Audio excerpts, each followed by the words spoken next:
tarde, meus irmãos, boa tarde, meus amigos que acompanham o nosso canal. O último vídeo de 2024 eu vou gravar agora, para trazer uma palavra abençoada para a sua vida. Nós sabemos que a revelação de Deus está escrito neste livro sagrado, que é a Bíblia, conjunto de livros.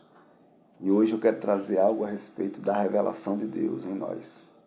Nós sabemos que a nossa natureza pecadora, adâmica, a natureza inimiga de Deus, a natureza que não aceita Deus, ela jamais consegue vislumbrar a revelação de Deus. Ela pode ler 10 vezes esse livro, mas por ela mesma, pela própria natureza humana, nós não vamos conseguir entender a revelação de Deus nestas palavras.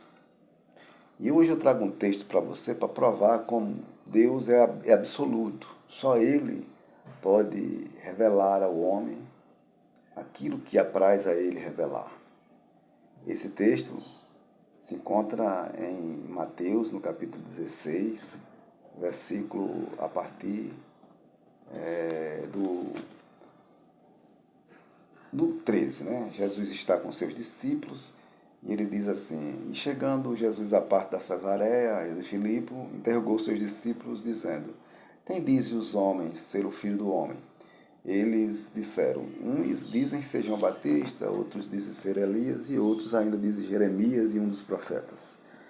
Aí disse-lhe Jesus: e vós, que dizeis quem eu sou? Aí Simão Pedro, respondendo, disse-lhe: tu és o Cristo, filho do Deus vivo.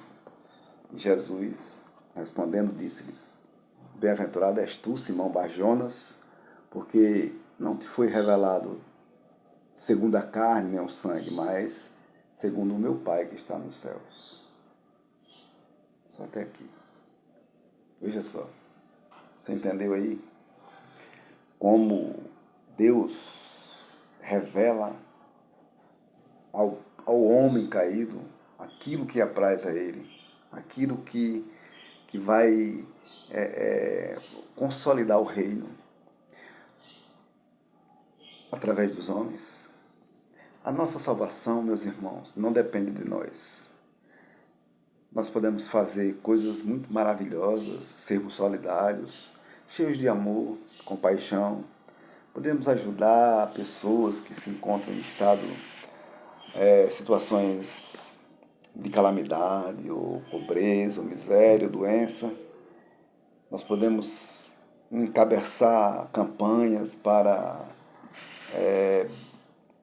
angariar fundos para combater a fome, para combater algum tipo de doença terminal em alguns amigos, mas não são as obras que nos salvam. Mas elas devem existir em nós, não como que algo para salvar a minha vida, salvar a minha alma, de maneira nenhuma, não pense assim. As obras, as boas obras, elas vêm da conversão, do entendimento, aliás, da compaixão de Deus conosco, quando Ele nos resgata das trevas. E aqui nesse texto, nós estamos vendo que Jesus faz uma pergunta. Ele já sabe, Ele sonda o coração do homem, diz a Bíblia. Mas Ele está ensinando os seus discípulos. Ele está numa etapa, no processo do seu ministério, que cada palavra que Jesus mencionava era um ensinamento, porque Ele queria deixar homens capacitados para prosseguir com a pregação do Evangelho, a fundação da igreja, que é o corpo dele e ele é a cabeça. Porém, ele fez a pergunta, né? Quem dizem os homens que eu sou? Aí eles vão responder o que eles ouviram durante esse tempo que andaram com ele, porque fora dos bastidores, entre Jesus e os seus discípulos, na cena da vida, eles ouviam outras pessoas de fora, eles tinham contato com pessoas, familiares, conhecidos, não conhecidos, mas numa multidão onde Jesus era o carro-chefe da multidão, onde estava pregando, com certeza os seus discípulos ouviam comentários de pessoas. E ali eles vão expor a Jesus. Olha, uns dizem que o Senhor é João Batista, outros dizem que é Elias, outros dizem que é Jeremias, ou qualquer um dos profetas. Aí Jesus lança a pergunta: e vós, o que pensais? Essa é a pergunta. A gente ouve muito as pessoas falarem a respeito de Jesus, né? Existem muitas teorias a respeito de Jesus. Existem muitas religiões que tratam Jesus de maneira diferente, que têm um conhecimento de Jesus de maneira diferente. Existem muitas pessoas que usam o nome de Jesus para o seu próprio interesse. Então eles vão dizendo as características de Jesus, o que eles acham que Jesus é. Mas quando chega em nós, aquele que foi resgatado do pecado, quem é Jesus para você e para mim? Nós que o conhecemos, que andamos lado a lado com ele, eu espero que andemos, né? Quem é? Então, quando essa pergunta vem, não é o nosso próprio eu que vai dizer. Quando você é interrogado por alguém a respeito do reino de Deus, do Evangelho de Jesus Cristo, não é o seu conhecimento que vai dar a resposta exata. Você pode ter muito conhecimento, você pode ter letra, você pode falar bem, mas você só convence alguém por intermédio do Espírito Santo. Por isso que Jesus vai dizer: Simão, Barjona, tu és bendito, ou seja, tu és bem-aventurado, feliz és tu. Por quê? Não era porque Pedro era um cara expert. Não. Porque naquela hora, Deus usou a carne de Pedro, o corpo de Pedro, para revelar quem era Jesus. Para os seus colegas, para os seus amigos ali. Lembre-se, Deus usa apenas você, para você glorificar o reino de Deus. Deus usa apenas eu para glorificá-lo, para glorificar o reino de Deus, para exaltar o nome de Cristo. Porque veja que o que é que Pedro vai dizer? Tu és o Cristo, o Filho de Deus vivo. Então ele disse com convicção. Não é que essa convicção venha de Pedro. Não vem, irmãos. A revelação do reino de Deus, quando sai pela nossa boca, a verdadeira revelação do reino de Deus, quando sai pela nossa boca, ela não vem de nós, é o Espírito que habita em nós, que faz mover o nosso falar, o nosso linguajar, para que expressemos verdadeiramente quem é Cristo, o que é o reino de Deus, o que é o Evangelho. Então, por que eu digo isso? Porque Pedro, o próprio Pedro que expressou isso, e Jesus vai dizer a ele que ele é uma pessoa feliz porque ele está com ele ali. Não é porque ele seja melhor do que os outros, é porque apenas Deus o usou pelo Espírito, revelou a ele pelo Espírito quem era Jesus. E ele definiu muito bem: tu és o Cristo, o Filho do Deus vivo. Então foi Deus falando em Pedro, não foi Pedro falando por ele mesmo. Eu digo isso porque Pedro, mesmo capítulo, né, Jesus vai estar ali dizendo que vai ser crucificado, né, vai ser levado, passar pelo o tribunal o sinédrio judaico, e vai ser condenado à morte. E Pedro, ele vai chamar Jesus à parte e vai dizer que isso não pode acontecer. E Jesus vai ver em Pedro Satanás, dois espíritos. O Espírito de Deus agiu em Pedro, revelando o verdadeiro Cristo, quem ele era. E minutos depois, Pedro é tomado por um demônio. Que Jesus vai dizer assim no versículo 23, para trás de mim, Satanás, né, que me serves de escândalo, porque não compreendes as coisas que são de Deus, mas as coisas que são dos homens. Então nós precisamos prestar atenção muito a esse texto aqui, muita atenção a esse texto. Esse texto é muito polêmico, né? A Igreja Católica usa ele como para justificar que Pedro é o substituto, ou que o Papa é substituto de Pedro, e que o reino de Deus foi entregue a Pedro, e que Pedro foi o primeiro Papa. Não é isso, que Pedro é a pedra fundamental. Não, Pedro não é a pedra fundamental. A pedra fundamental é Cristo, né? E que Pedro é responsável para ligar e desligar. Não. O que liga você ao céu é o Evangelho, o que desliga você ao céu é o Evangelho. Depende de como ele for pregado. Então, a gente precisa ter cuidado que às vezes A gente tem que dar espaço para que o Espírito Santo de Deus possa operar em nós e Deus possa nos usar para glorificar o nome dele. Se a gente não fizer isso, a gente vai dar espaço a um outro espírito que vai ir contra a vontade de Deus, que foi no caso de Pedro aí. Por isso que eu quero justificar os irmãos. Nós, na nossa natureza humana, eu digo sempre isso nos meus vídeos, a nossa natureza humana é muito fraca, ela é caída, ela é tendenciosa ao pecado. Com o pecado de Adão, nós perdemos a visão de Deus. Eu vou explicar de novo aqui uma coisa para você entender como a visão espiritual do homem é muito fraca depois do pecado. Quando Deus decidiu destruir o mundo no dilúvio e todas as criaturas que ele havia criado, ele escolheu uma família para salvar e escolheu casais de animais para salvar. Quando Deus escolheu os casais de animal, Deus falou com os animais. Só falou uma vez. E eles entraram na arca.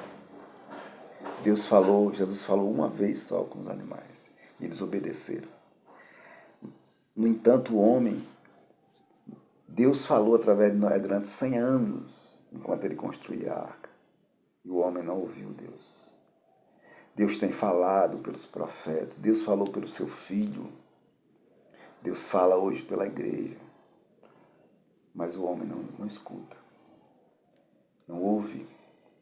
Por isso, o Evangelho de João traz uma mensagem muito interessante aqui no capítulo 9, versículo 35. Jesus ouviu que eu tinha expulsado e encontrando disse, crês tu no Filho de Deus? Ele respondeu e disse, quem é ele, Senhor, para que eu creia? E Jesus disse, tu o já tens visto, e é este que fala contigo. Ele disse, creio, Senhor, e o adorou. Jesus disse, eu vim a este mundo para juízo, a fim de que os que não veem, vejam, e os que veem sejam cegos. Aqueles dos fariseus que estavam com ele, ouvindo isso, disseram-lhe, também somos cegos? Jesus disse, se vocês fossem cegos, não teriam pecado. Mas como agora dizem, vemos, então o vosso pecado permanece. Então veja só que nós estamos cegos. A nossa natureza está cega. Com a queda do homem, a natureza espiritual do homem morreu. Ele não consegue ver o mundo espiritual. Os animais conseguem. Os animais, eles estão dotados de espírito. Eles não têm inteligência como a gente, não são, mas eles são dotados de espírito. O que Deus ordenar a eles, eles vão cumprir. E nós não cumprimos o que Deus ordena. E nós temos acesso à ordem de Deus. Está aqui. Nós temos acesso à ordem de Deus. Está aqui. A ordem de Deus está aqui. Nós temos acesso à ordem de Deus.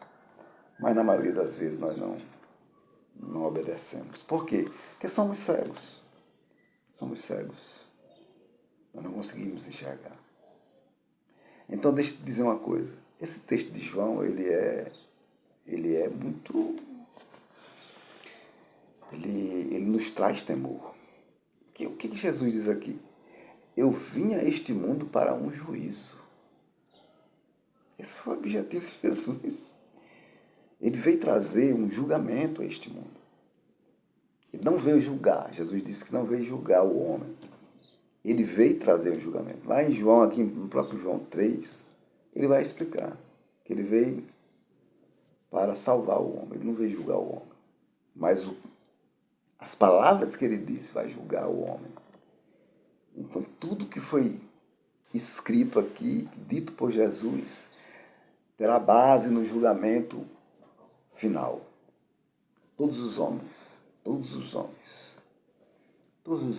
vão passar diante do tribunal de Deus. Não há como escapar. É da própria vontade de Deus que isso aconteça. Porque com o primeiro mandamento, que não é aquele que Moisés recebeu no Decálogo, E sim, em Gênesis, logo no início de Gênesis, quando Deus cria o homem, que ele coloca ele no jardim como a imagem e semelhança de Deus vivo, o homem puro, sem pecado, com um corpo sem corrupção, ele lança o primeiro mandamento. De todos os frutos desse jardim você pode comer, porém, o fruto do conhecimento do bem e do mal, desse não comereis, porque no dia em que você comer, certamente morrerás. Então, aí foi o mandamento, e ele foi descumprido, né? Então, Hebreus, o autor de Hebreus, vai falar a respeito desse mandamento no capítulo 9, versículo 27. Ele vai dizer, ao homem foi ordenado, morreu uma vez. Que ordem foi essa? Quando Deus disse, se você comer deste fruto, certamente morrerás. Então, ao homem foi ordenado, morreu uma vez. Depois vem o juízo. Está lá em Hebreus 9, 27, pode ler. Ao homem foi ordenado, morreu uma vez. Depois vem o juízo. Então, como ele morreu, como o homem morreu, porque ele não obedeceu a este mandamento, a este princípio da moralidade de Deus, ele morreu. Ele perdeu as características espirituais. Ele perdeu a imagem e semelhança do seu Criador. Nós não temos a imagem e semelhança de Deus. Nós não nascemos a imagem e semelhança de Deus mais. Deus criou o primeiro homem à sua imagem e semelhança. Quando o homem pecou, se rebelou contra Deus, por descumprir este mandamento, o único pecado, ele perdeu a imagem e semelhança de Deus. Porque em Gênesis, quando Caim mata Abel, a Bíblia vai dizer que eles têm mais um filho no lugar de Abel. E esse filho é a imagem e semelhança de Adão. Não é a imagem e semelhança de Deus. Ele já nasceu em pecado. Já está destituído. Romanos 3, 23. Todos pecaram. E destituídos estão da glória de Deus. Ou seja, estamos longe de Deus, estamos numa guerra contra Deus, estamos num duelo contra Deus, estamos separados espiritualmente de Deus. A nossa natureza não é mais a de Deus. Entendendo? Por isso que Jesus diz que veio para um juízo, a fim de que os que são cegos vejam, e os que dizem ver fiquem cegos. Jesus está mexendo aqui, meu amado, minha amada. Jesus está mexendo aqui com a prepotência humana, com a autossuficiência do homem. Muitas pessoas são autossuficientes. Elas acham que, por estar fazendo bem, isso vai justificá-la diante do tribunal. Não, está cego. Mas acha que está vendo. Então, a minha natureza, por exemplo, eu sou cego. Eu sou cego. Eu necessito de Jesus para que eu veja. Eu não posso acreditar em mim mesmo, crer em mim mesmo, eu não posso ser autossuficiente. Eu tenho que tirar essa vestimenta da autossuficiência para que eu não seja cego. E acredito que estou vendo. É tanto que os fariseus vão dizer, você quer dizer que nós somos cegos? Eles entenderam, eles compreenderam. Jesus disse, não, se vocês fossem cegos, vocês não teriam pecados. Se vocês fossem cegos, não teriam pecados. Olha aí o que Jesus está dizendo. Se você se humilhar, se você sair desse pedestal, se você for humilde o suficiente para reconhecer que você é miserável, é pecador, você não vai ter o domínio do pecado sobre você. É isso que Jesus está querendo dizer. O pecado não dominará você, porque você vai nascer de novo, é uma nova criatura. Porém, como vocês dizem agora que veem, o pecado de vocês permanece em vocês. Isso me traz temor. Porque às vezes, irmãos, nós estamos num duelo tão grande. Eu conversava com um amigo meu essa semana, um irmão em Cristo. Ele vai ver esse vídeo, ele vai lembrar. Nós falávamos sobre essa luta. Hoje mesmo eu falei com ele, essa luta por essa vida, essa loucura de buscar a sustentação do dia a dia, essa batalha pela sobrevivência que vai se tornar muito pior nos próximos anos, principalmente em 2025. Eu não quero ser pessimista, mas aqui no Brasil nós vamos ter muitas dificuldades financeiras, de ordem de liberdade, uma série de coisas virão como uma avalanche. E isso faz com que isso vai pressionar as coisas para que nós sejamos totalmente direcionado para a sobrevivência. Trabalhar, receber, pagar impostos, muitos impostos, gastar. Trabalhar, trabalhar, trabalhar, trabalhar. E esquecer que existe um Deus que vela por nós. Eu quero deixar um conselho aos irmãos que vão adentrar 2025. Busquem o Senhor. Busquem o Senhor de todo o coração. Busque o Senhor na forma mais expressiva da sua vida. Dedique um tempo a Deus, um tempo grande e precioso. Fale do amor de Cristo onde você estiver, no momento oportuno. Fale do céu, fale do reino de Deus que está próximo. Fale da volta de Jesus, que já se evidencia pelo que está acontecendo. Cumpra a sua palavra. Chore por causa dessa bênção que Deus deu, que foi a graça da salvação. Medite nesse sacrifício substitutivo de Jesus na cruz por nós. E você que, por acaso, ainda não crê totalmente e nunca confessou Jesus como Salvador, passe a buscá-lo, porque eu garanto a você, assim como Pedro foi, assim como Deus revelou a Pedro aqui pelo Espírito Santo a respeito da pessoa de Jesus, Ele também vai revelar a você, se você se quebrantar, se arrepender dos seus pecados.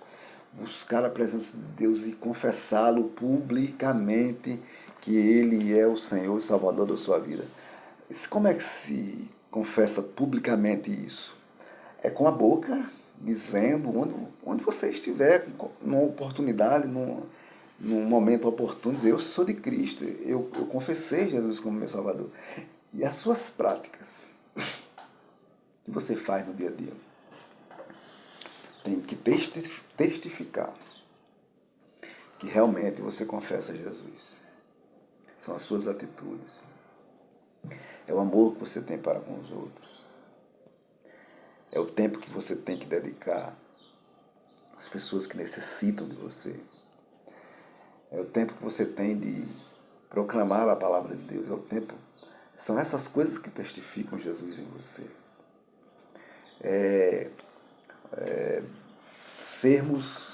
Usarmos aí os atributos que Deus comunicou a nós como fonte máxima da revelação de Deus. Que atributos são esses? Ser longânimo, misericordioso com os outros, ser justo com os outros, amar, obedecer. São atributos que Deus espera de nós. E nós estamos aqui, como disse Jesus em João, aqui em Mateus, Deus revela a Pedro a pessoa de Jesus. Quem é a pessoa de Jesus? Jesus é Cristo, o Cristo prometido nas Escrituras, desde Gênesis até Apocalipse. Jesus é o Cristo prometido, o Filho do Deus vivo.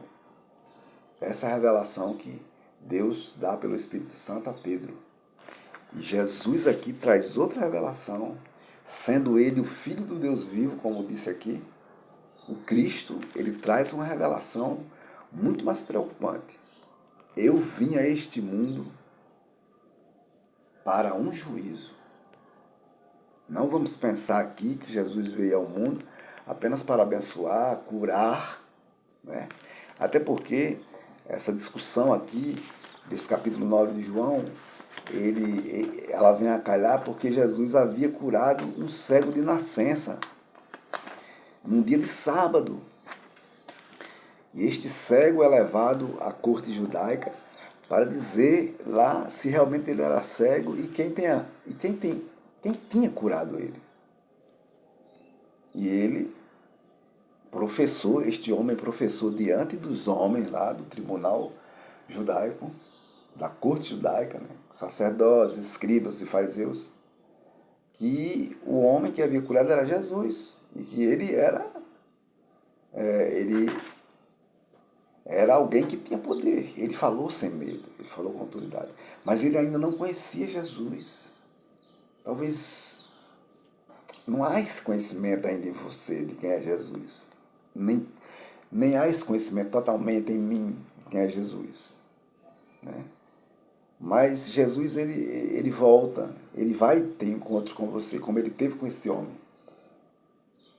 Jesus vai ter um encontro com esse homem, e ele vai dizer assim, crês tu no Filho do Homem, ou no Filho de Deus? Ele diz, Senhor, quem é esse homem para que eu creia? Veja só, ele havia sido curado, mas ele não tinha visto Jesus. Essa cura foi o seguinte, Jesus fez lodo, barro na mão, cuspiu na mão, pegou areia, um barrinho assim, fez uma laminha e passou nos olhos desse cego. E pediu para ele ir lavar os olhos no tanque de Siloé. A partir daí, ele não viu mais ninguém. Este homem saiu cego, foi no tanque de Siloé, e quando ele lavou o rosto, ele começou a enxergar que esse homem era cego de nascença, ele não tinha o globo ocular. E Jesus gerou o globo ocular dele com